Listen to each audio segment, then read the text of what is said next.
Hello. आज की video हमारी करंट अफेयर की वीडियो है 28 जून की। तो पिछले संडे भी था वैसे तो एक दो दिन पहले, मतलब कल मंडे था। एक दो दिन वीडियो का डिस्टरबेंस रहा करंट अफेयर का। तो आ, बस कुछ वो वीडियो का कंटिन्यूटी नहीं बन पाई थी। अब कोशिश करेंगे कंटिन्यूटी रहेगी। और बस थोड़ी बहुत प्रॉब्लम सबके जीवन में होती है, तो वही कोई छोटी मोटी प्रॉब्लम थी। स्टार्ट करते हैं अपनी वीडियो। वीडियो स्टार्ट करने से पहले मैं एक बार आपको बता दूं, फार्मासिस्ट से रिलेटेड कोई भी अपडेट आएगी तो आपको इस चैनल पे टाइम टू टाइम मिलती रहेगी। दूसरी बात, मोहल्ला क्लिनिक, मैंने आपके बहुत दिन बाद कमेंट पढ़े थे, चार चार दिन पुराने कमेंट थे, वो मैं रिप्लाई नहीं कर पाया था टाइम टू टाइम। मैंने आपको बताया ना, छोटी मोटी कुछ प्रॉब्लम चलती रहती है। तो आपके मोहल्ला क्लिनिक से रिलेटेड कमेंट थे, तो मैं आपको दोबारा बता देना चाहता हूँ, अभी कोई भी अपडेट नहीं आया है। जैसे कोई हल्का सा भी अपडेट आएगा तो मैं आपको बता दूंगा।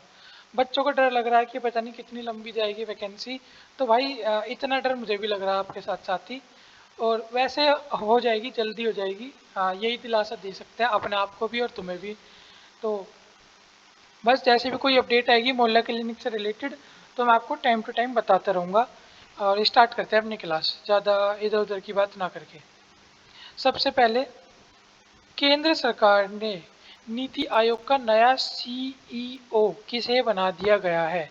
तो ये पर्सन है जिन्हें नीति आयोग का नया सीईओ बनाया है। इनका नाम क्या है? परमेश्वरन अय्यर। या आपने पहले भी इनका नाम न्यूज़ के अंदर सुन रखा होगा जरूर। अगर हम देखें कुछ, तो केंद्र सरकार ने 24 जून को बनाया, इन्हें नया सीईओ बनाया है। अभी कहाँ जो अमिताभ कांत है इनकी जगह लेंगे, ठीक है। वर्तमान में अमिताभ कांत है, इनकी जगह अभी आ जाएंगे हमारे परमेश्वरन अय्यर। आईएएस अधिकारी हैं, ठीक है। और इन्होंने पेयजल और स्वच्छता विभाग के सचिव के रूप में भी कार्यभार संभाला है। संयुक्त राष्ट्र में भी ग्रामीण जल स्वच्छ विशेषज्ञ के रूप में काम कर चुके हैं ये। थोड़ा मोटा हो गया हमारे मार्कर। अगर हम नीति आयोग की बात करें तो नई दिल्ली इसका मुख्यालय है। उपाध्यक्ष इसके सुमन बेरी, और इसके अध्यक्ष कौन होते हैं? भारत के प्रधानमंत्री, जो फिलहाल इस समय कौन है? श्रीमान नरेंद्र मोदी। श्री नरेंद्र मोदी कुछ कह लो। WTO, वर्ल्ड ट्रेड ऑर्गेनाइजेशन के 12वें मंत्री स्तरीय कॉन्फ्रेंस में भारत के किस बौद्धिक संपदा अधिकार संबंधित ट्रिप्स प्रस्ताव को स्वीकार किया गया है? जो वर्ल्ड इंटेलेक्चुअल कॉन्फ्रेंस है, इसके अंदर भारत ने क्या ट्रिप्स दिया था, एक फॉर्मूला, उसे स्वीकार कर लिया गया है, या इसके प्रस्ताव को स्वीकार कर लिया गया है। तो ये किस लिए था? कोविड-19 में वैक्सीन के पेटेंट पर छूट। पेटेंट, यही सेम बात, patent wave on covid vaccine. आपको पता है किसी कंपनी ने कोविड की वैक्सीन बना ली, तो वो क्या चाहते हैं कि ये जो वैक्सीन पे हमने इतना 1000 करोड़ रुपए खर्चा करा है, इसे पेटेंट करवा लेते हैं वो, और कहते हैं कि इस वैक्सीन को यही बनाएंगे। अगर किसी और को ये वैक्सीन बनानी है तो इनसे पेटेंट खरीदना पड़ेगा, कुछ परसेंट इन्हें देना पड़ेगा। तो भारत सरकार ने ये कहा है, कई बार कहा है, और कि अगर भाई वैक्सीन का मामला, ये एक क्या है, मतलब इंसान की ज़िंदगी के ऊपर की बात है। तो वैक्सीन अगर किसी ने बनाई भी है तो हमें नहीं पता, वर्ल्ड ट्रेड ऑर्गेनाइजेशन इन्हें पैसे दे, IMF दे, कोई भी दे पैसे, लेकिन ये बिना पेटेंट के, बिना गरीब देशों को ये चीज़ मुहैया करवाए। भारत ने जो वैक्सीन दी है, भारत ने गरीब देशों को खुद बांटी है फ्री के अंदर। चाहते तो ये भी कहते कि हम भी पेटेंट में सस्ती दरों में बेच देंगे। जॉनसन से सस्ती बेच सकते थे, फाइजर से सस्ती बेच सकते थे हम, लेकिन हमने फ्री ऑफ कॉस्ट दी है। पेटेंट का तो पैसा उनसे लिया ही नहीं है बिल्कुल भी। तो यही बात भारत ने कई बार उठाई है, इस बार भी यही उठाई है। आप सुनते रहोगे ये बात जब तक वैक्सीन रहेगी। ये बात मैं आपको सब बता चुका। वर्ल्ड ट्रेड ऑर्गेनाइजेशन का मुख्यालय कहाँ है? जिनेवा में। और ये आपको पता होगा, नगोजी ओकोंजा इवेला अफ्रीका की पहली महिला है जो इसकी क्या अध्यक्ष है। WTO ने 12वीं मंत्री स्तरीय कॉन्फ्रेंस में भारत के दबाव में किस क्षेत्र में मछली पकड़ने के लिए सब्सिडी पर कोई प्रतिबंध नहीं लगाया? देखो एक बात क्या चल रही थी, जो विकसित देश है ना, वहाँ पे जो मछुआरे हैं उन्हें सब्सिडी नहीं दी जाती। वहाँ वो उन पर खुद की बोट वगैरह सब होती है, तो उन्हें सब्सिडी की ज़रूरत नहीं पड़ती। लेकिन भारत जैसे देश में सब्सिडी देनी पड़ती है। हालांकि मुझे पता है बहुत सारे लोग हैं, 90% से ज़्यादा इस टॉपिक को कंट्रोवर्शियल मानते हैं कि भाई तुम मछली पकड़ ही क्यों रहे हो, कुछ और खा लो, ये खा लो। हाँ, मैं उनकी बात से बिल्कुल सहमत करता हूँ। तो इस टॉपिक पे कि हाँ, बहुत सारे बच्चों को कहते हैं कि ये कहाँ मछली पकड़ने वाली बात को उठा के ले गए, मछली पकड़नी जरूरी थोड़ी ना, इन इन मछुआरों को खेती में लगा दो, ऐसे लोग, ऐसा मत बहुत लोगों का होगा। और उन्हें मैं बिल्कुल नकार भी नहीं सकता कि नहीं भाई तुम बिल्कुल गलत कह रहे हो। उनकी बात बिल्कुल गलत नहीं है, सही नहीं है तो बिल्कुल गलत भी नहीं है, हमें अल्टरनेटिव ढूंढने चाहिए। तो फिलहाल जो बात थी, मैं सिर्फ बात बता रहा हूँ, इसके अंदर बात ये थी कि जो मछली पकड़ने के लिए जो विकसित देश है उनके अंदर सब्सिडी नहीं दी जाती, लेकिन भारत जैसे देश में सब्सिडी दी जाती है। तो उनका यही कहना था कि भारत जैसे देश सब्सिडी क्यों दे रहे हैं। तो भारत ने कहा कि हमारे यहाँ का जो व्यवसाय है इतना ज़्यादा डेवलप नहीं है, उन्हें हर चीज़ किराए पे लेके जाना पड़ता है, बोट वगैरह सब कुछ किराए पे लेके जाना पड़ता है। तो अगर हम सब्सिडी देना बंद कर देंगे तो उन्हें मछली पकड़ना बहुत महंगा सौदा लगेगा। तो ये बात रखी थी, और इस बात पे मतलब इन्होंने एग्री भी किया। और एक्सक्लूसिव इकोनॉमिक जोन भी डिफाइन किया गया कि भाई इतना होना चाहिए। जैसे भारत की बाउंड्री है, इसके कुछ हद तक जो यहाँ ये पानी है ना, इतने पानी को बोलते हैं कि ये जो पानी है ये भारत का इस एक्सक्लूसिव जोन के अंदर आता है। यहाँ भारत मछली वगैरह कुछ भी पकड़ सकता है, भारत ही नहीं हर कोई देश। तो ये बात थी। नेक्स्ट क्वेश्चन, हरियाणा सरकार ने कितने खिलाड़ियों को जून 2022 में भीम पुरस्कार से पुरस्कृत किया? ये भीम हमारे भगवान बजरंग बली के लिए बोला गया है भीम।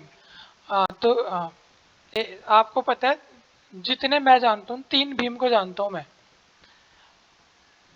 एक भीम हनुमान जी, बजरंग बली। दूसरे भीम महाभारत वाले भीम। और तीसरे भीम है भारत के कानून, मतलब जो संविधान जिन्होंने लिखा, कौन? डॉक्टर भीमराव रामजी अंबेडकर। तो 3 भीम है, इन 3 भीम में कंफ्यूज नहीं होना। जो ये वाले भीम है वो कौन है? भगवान बजरंग बली, या सिंपल कह सके तो हनुमान। ये क्या है? हमने पूरा क्वेश्चन ही नहीं पढ़ा भीम के बाद से। तो जून 2022 में भीम पुरस्कार से पुरस्कृत कितने लोगों को किया है? 52 खिलाड़ियों को भीम पुरस्कार से पुरस्कृत किया गया है, हरियाणा की तरफ से किया गया है। खेलो इंडिया के तहत मतलब 2021 में हरियाणा का मतलब खेल में बहुत दबदबा है, यहाँ के बहुत लोग खेलों में जाते हैं। तो यहाँ के खिलाड़ियों को क्या है, 137 पदक जीते गए थे। और यहाँ के क्या है, लगभग 52 खिलाड़ियों को यह पुरस्कार दिया गया है। अगर हम देखें, भीम पुरस्कार मैंने आपको बता दिया। हरियाणा की राजधानी चंडीगढ़, सीएम मनोहर लाल खट्टर, राज्यपाल कौन है? बंडारू दत्तात्रेय। नेक्स्ट क्वेश्चन, देश की सबसे बड़े बैंक फ्रॉड 34,615 करोड़ रुपए के आरोप में सीबीआई ने किस एनबीएफसी और इसके पूर्व अधिकारी के खिलाफ एफआईआर की? देखो, ये कहा जाता है बैंकों का सबसे बड़ा फ्रॉड है अब तक का, DHFL। ये कंपनी थी, चेंजिंग रूल चेंजिंग लाइफ। इसका बहुत बड़ा फ्रॉड बताया जा रहा था। इसके इसके उसमें क्या है, इसके चेयरमैन और उन्हें गिरफ्तार कर लिया गया। बात यही है, अगर बैंकों का सबसे बड़ा फ्रॉड आएगा तो ये आपको नाम पता होना चाहिए, DHFL। पूरी बात अगर आपको देखनी है तो ये क्या भारतीय बैंकिंग इतिहास का सबसे बड़ा घोटाला था। यह Vijay Mallya bank fraud, Nirav Modi, Mehul Choksi bank घोटाले और इसके बाद हुए एबीजी शिपयार्ड घोटाले से भी बड़ा है। मतलब इन सबसे बड़ा घोटाला है। कितना बड़ा है? तो DHFL बैंक फ्रॉड एक नहीं दो नहीं बल्कि 17 बैंकों से 34,650 करोड़ रुपए का चूना लगा के भागे हैं ये। और यूनियन बैंक की शिकायत पे क्या है, इसके ऊपर किया, मतलब बहुत सारे बैंकों में ले रखा था। सबसे पहले यूनियन बैंक ने कहा कि भाई ये डिफॉल्ट करते जा रहे हैं। बाद में पता लगा डिफॉल्ट तो तब करेंगे जब ये होंगे, ये तो गायब ही हो गए वहां से। तो ये क्या थी? DHFL एक नॉन बैंकिंग फाइनेंस कंपनी थी। आपको पता है ना, नॉन बैंकिंग कंपनीज भी होती है जो कोरोना काल में बहुत ज़्यादा निकल के भी आई है अब भी। किस देश ने ब्रिक्स सम्मेलन 2022 की मेजबानी की? आपको पता होगा, हॉट टॉपिक है। ब्रिक्स देश की 2022 की मेजबानी किसने करी? चाइना ने। और इसकी एक खास बात और, ब्रिक्स का तो पता ही है आपको, नाम से पता लग रहा है। देखो, ब्राजील, रसिया, इंडिया, चाइना, साउथ अफ्रीका, इसके अंदर ना 13 और देश को बुलाया गया था एज अ गेस्ट। बुलाने तो 14 देश थे, एक देश को मतलब 14 को बुलाना था, लेकिन 13 को ही बुलाया गया। एक कौन सा देश था जिसे नहीं बुलाया गया? तो आंख मीच के भी सब बता सकते हैं कौन। हमारा प्यारा पाकिस्तान। प्यारा क्यों बोला? कि भाई था तो कभी भारत का हिस्सा ही थी। अब यहाँ की हालत इतनी खराब है, कोई नहीं, जब भारत के अंदर हो जाएगा फिर दोबारा। पाकिस्तान क्या कौन सा देश है? आपको पता होगा पाकिस्तान के अंदर लाहौर है। अब हम ये नहीं कह सकते कि हमें लाहौर से नफरत है, लव कुश की नगरी को ही तो लाहौर बोलते हैं। फिलहाल वहाँ दुष्ट पापी नीच धर्मी लोग बैठे हैं, तो ठीक है, कुछ दिन बाद अपना आप फिट हो जाएंगे, भगा भुगो देंगे उन्हें, या जो भी करना होगा।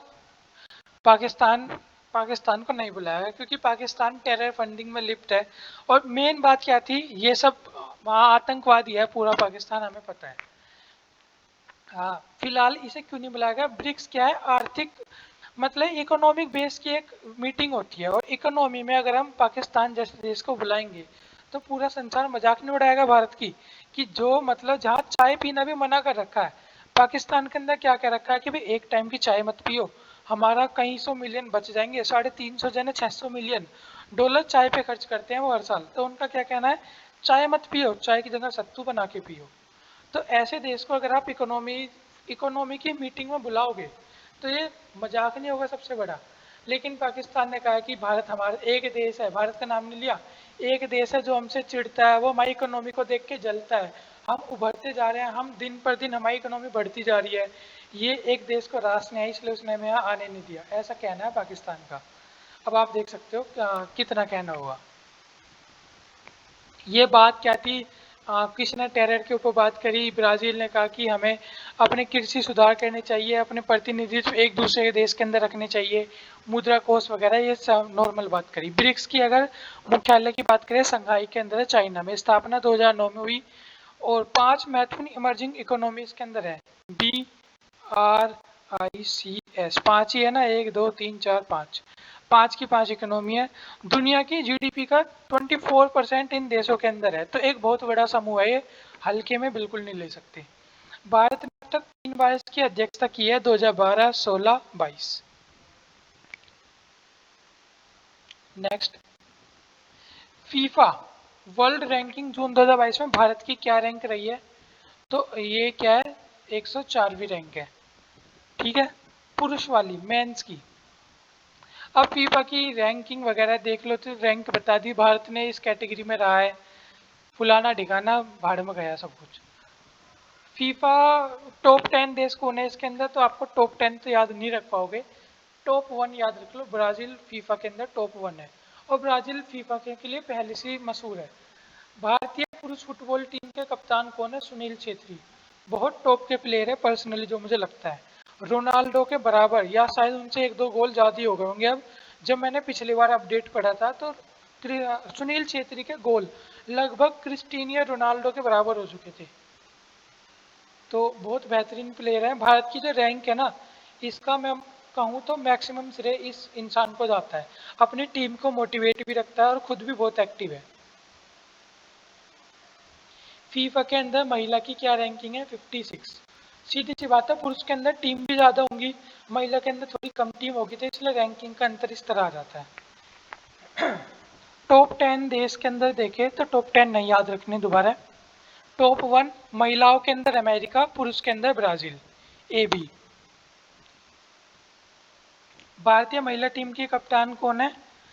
ये लाइटोंग बाम, आशा लता देवी, ये भी अच्छी खिलाड़ी है, लेकिन मेरी बदकिस्मती, मैं इनके बारे में ज़्यादा रिसर्च नहीं कर पाया, तो नेक्स्ट टाइम जब भी मैं आऊँगा इनके बारे में कुछ रिसर्च करके आऊँगा। स्टॉक एक्सचेंज के निर्देशक मंडल का नया चेयरमैन किसे नियुक्त किया गया? तो SS मुंदड़ा, इन्हें क्या नियुक्त किया गया? मुंदड़ा बोल दो। 4 दशक से बैंकिंग करियर में, लगभग 40 साल हो गए इन्हें बैंकिंग के अंदर। यूनियन बैंक ऑफ इंडिया के कार्यकारी निर्देशक और RBI के डिप्टी गवर्नर भी रह चुके हैं। बॉम्बे स्टॉक एक्सचेंज, BSE, स्थापना 1975, और मुंबई के अंदर इसकी स्थापना हुई थी। दलाल गली करके कुछ ऐसी नाम था जहाँ पे इसकी स्थापना हुई थी। अंतर्राष्ट्रीय नाविक दिवस कब मनाया जाता है? तो 25 जून को। थीम क्या थी? Your work then and now, share your adventure.